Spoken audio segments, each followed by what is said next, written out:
Hello, welcome back to my channel. Today's video is the much anticipated part 2 of the wick testing. Remember part 1? If you haven't watched part 1, you might want to go back and watch it. I'll put it in the cards up here, and you'll want to watch that one to make sense of this one, because it's basically a continuation of that first wick testing video where I took my skull molds, in my silicone molds.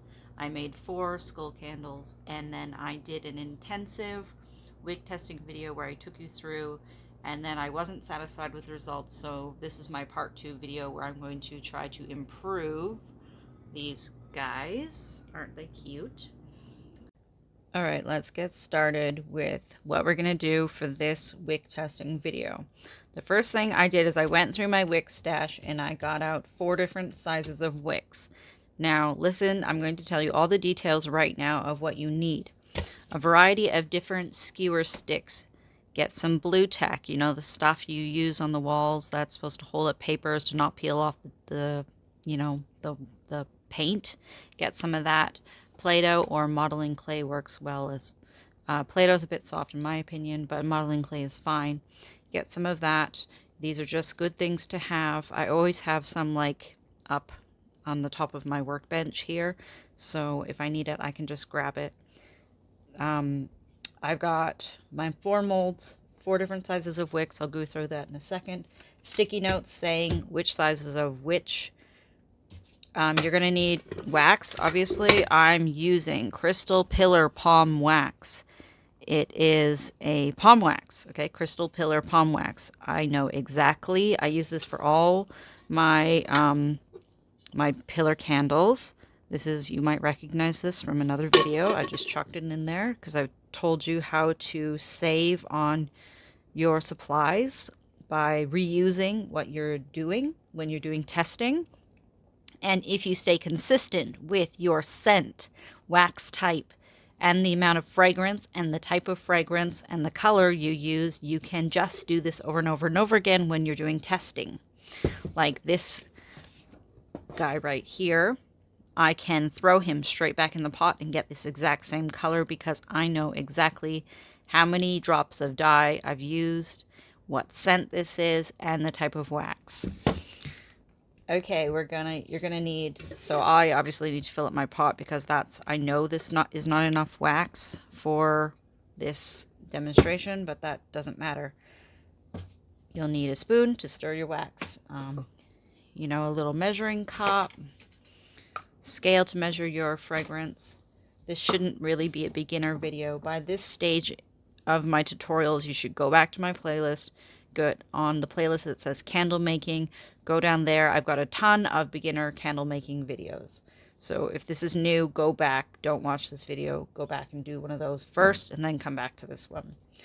All right, I am using ACS wicks, cotton wicks. They have the wax coating, so they're nice and straight. And I have a variety of different sizes. Now they're not in order, and you know my OCD doesn't like that, so I'm just going to change them. I've got 3.0. They're all ACS, okay? 4.5, 5.5, and 6.5. Now, in the last wick testing video, I did a 6.5 wick, but I still wasn't happy with the results. And with the idea that I have with this video, I think that I will be able to get the right results that I want. The first thing I'm going to do is just trim off the wick tabs and throw them out. They're not really any use to me. I'm not going to go around trying to reuse things. You can buy empty wick tabs, you know, if you need them. Sometimes it's just not worth the hassle of things. Okay. Again, this is not a beginner video. If you need to know how to wick a silicone mold, go back to my playlist and watch another video of mine where I show you exactly how to do it. What I'm going to do now, and what you should do as well if you're following along with your molds, is wick up your molds. Now, previously, when I did this in the other video, what I did was I tried to get my wick directly in the middle. And I don't want to do this on this tutorial because in every single one of these candles that I burnt, all of the wax poured out the eyes, and I wasn't pleased with that. So I'm going to do something counterintuitive that I don't usually do when I'm making silicone molds. Sorry, candles, I should say. Not silicone molds. I'm not making molds. Ugh. What I'm going to do is I want to take the wick, and instead of putting it here like I did before, can you see where I lined it up right there in the middle? What I'm doing is I want to move it back. See what I'm doing? So not in the middle. Watch. Back. Like that. I want to try to get my melt pool instead of my wick here, right? So like that would be in the center of where these things are. Okay? I don't want it there. I want my wick back more so that I don't want this streaming through the eyes thing. Can you see there how there's a big... I don't want that happening. So I'm going to move my wick on an angle backwards. And this is not something I would recommend doing the first time that you're trying out a mold. The first time you're trying out a mold, put it straight. Put it in the middle. Try to get it centered and see how it burns when you do a test. It's cold today, so the sticky tack is not centering. I mean, it's not sticking. Okay, so I'm going to take this. I might have to use some skewers today to help me. This is why we have a variety of them.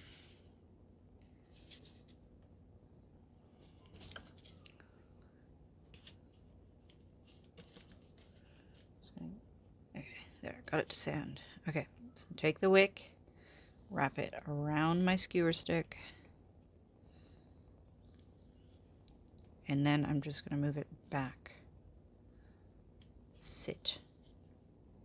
And there. There.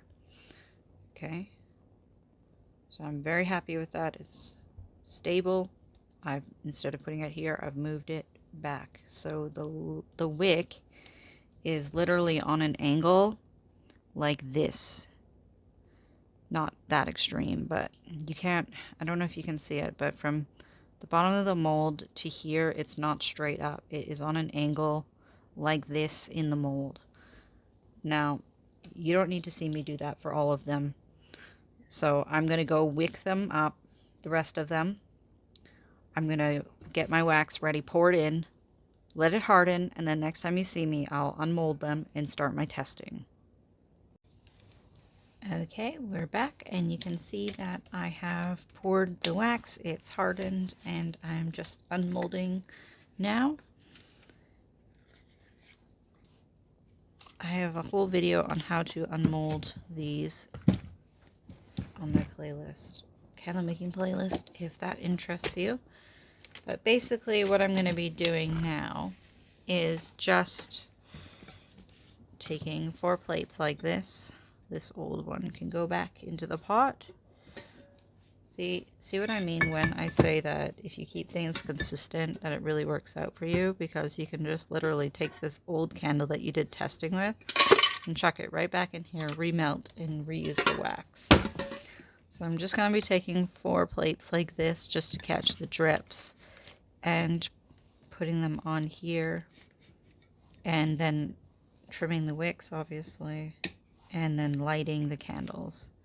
That's what I'm going to be doing, and then I will be back in increments of time. I'm not going to say exactly how much because it will vary, and I will give you updates on how they're burning. Before I light them, I just want to point out one thing to you I found very interesting, is that remember how I moved the wicks backwards, so they're on an angle on the candle like this?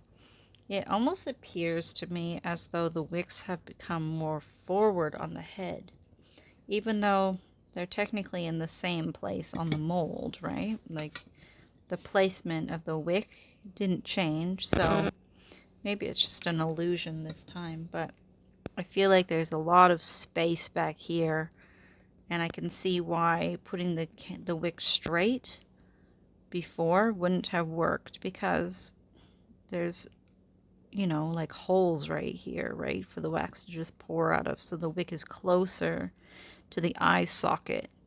So if you've got a mold that's got some sort of indentation like this one does, that's going to be a key factor on where you put your wick placement.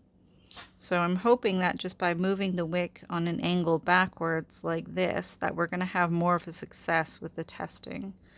But really only time is going to tell that now.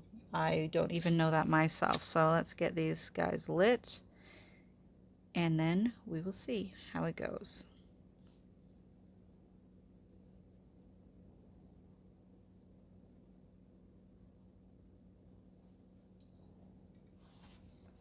This is 4.5 hours, and the reason why I left it for so long before I did my first video for you is because they're doing so amazing.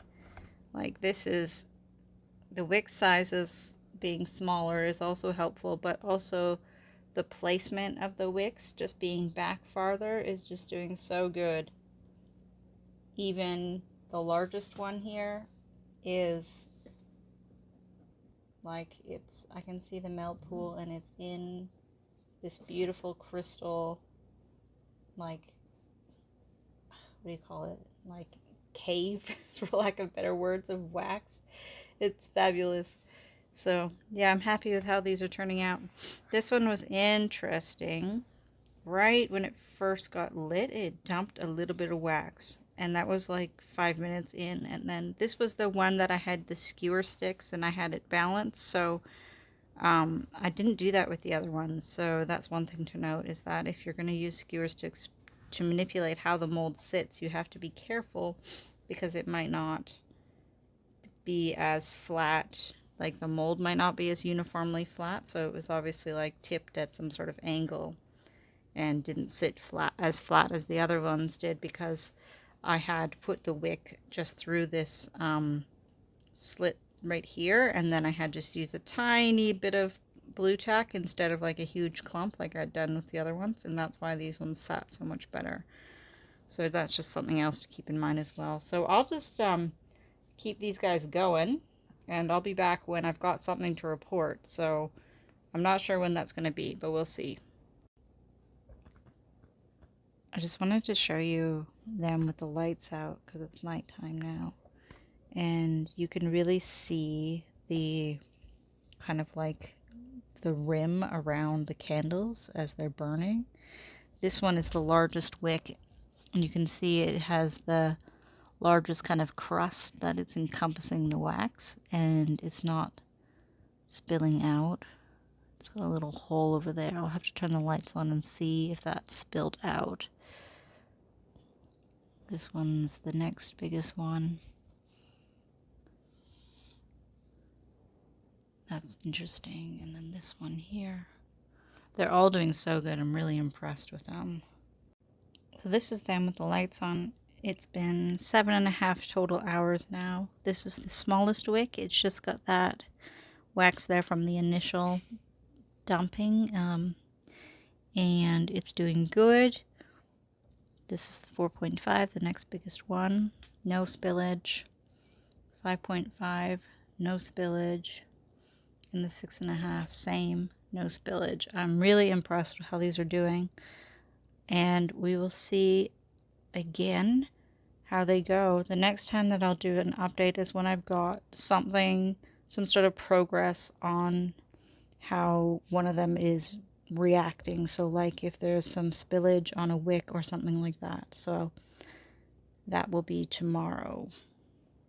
I had these on for another 4 hours, so that is a total of 11.5 hours, and I've got something to report. So this one is still the same, the 3.0. The 4.5 had some spillage out of one eye, but not that bad. The 5.5 didn't, so I would conclude that the wick was slightly displaced on the 4.5 in comparison to the 5.5, which would be the only reason why there would be spillage on a smaller wick comparison to a larger wick. And the 6.5 here, it had a large spill out on the eye socket there, and I was kind of anticipating that eventually this would happen because I did test this wick with the previous video and it did have spillage, so it was kind of just a matter of time to me for when this would happen again. But anyways, I wanted to see if just placing the wick farther back would make any difference at all on that size of wick anyways. And so far I can conclude that it does not, because that is quite a large pile of wax out that's poured out the side or out the eye socket. In comparison to this wick, which is 2 wick sizes smaller for this one, and it's a much smaller melt pool that's pooled out. So it's time to light them again and see what else we can find out from these. A quick note that immediately when I lit the 6.5, the largest wick, and you see that it's pooling wax right out the side of it. So this wick, I would say, is out. It's out of contestant now, because it's just literally just going to pour wax everywhere and just make a mess. So that one is done. 6.5 is too large of a wick for this candle. It's been another 4.5 hours now, and we can see that the 3.0 wick is just now coming out through the eye. You can see it actually live spilling out there. So that one is burning the slowest, which we would expect because of the size of the wick. But so this total burn time right now has been 16 hours. And the 4.5, since this initial spillage here, there hasn't been any more happening. The 5.5 had a little bit just out the side, the gap right there, and it hasn't had any out the eyes. And then the 6.5 is basically a write-off now. It's built so much wax out of it, which I was expecting, right? And it's just basically at the bottom now with just giant mess down the side. So that one I would definitely count out. I don't think that I will continue burning that one. I think that one's finished. So let's just extinguish that one. And we'll just count that wick as out. And then I will be back with another report on how these 3 do the next time that there's some sort of action happening. But as you can see, between the logs of when I'm doing these updates for you, is that there's quite a long time period in between for any sort of action, so to speak, to happen in between for the candles. So I mean, 4.5 hours is quite a long time in between. So they're getting quite a long burn time out of these candles. Like if this was going to the customer, right, we're at 16 hours so far, and like this one is only starting to spill now at basically the 16-hour mark, which is pretty good. So I'm pretty happy with how these ones are turning out with these smaller wicks. So I'll just keep going and update you again with how things turn out. It's been another 7 hours now that these have been going for, and for a total of 23 hours that these candles have been burning from. I didn't light that one, as I said before. I was done testing that one. So here are our 3 that are left.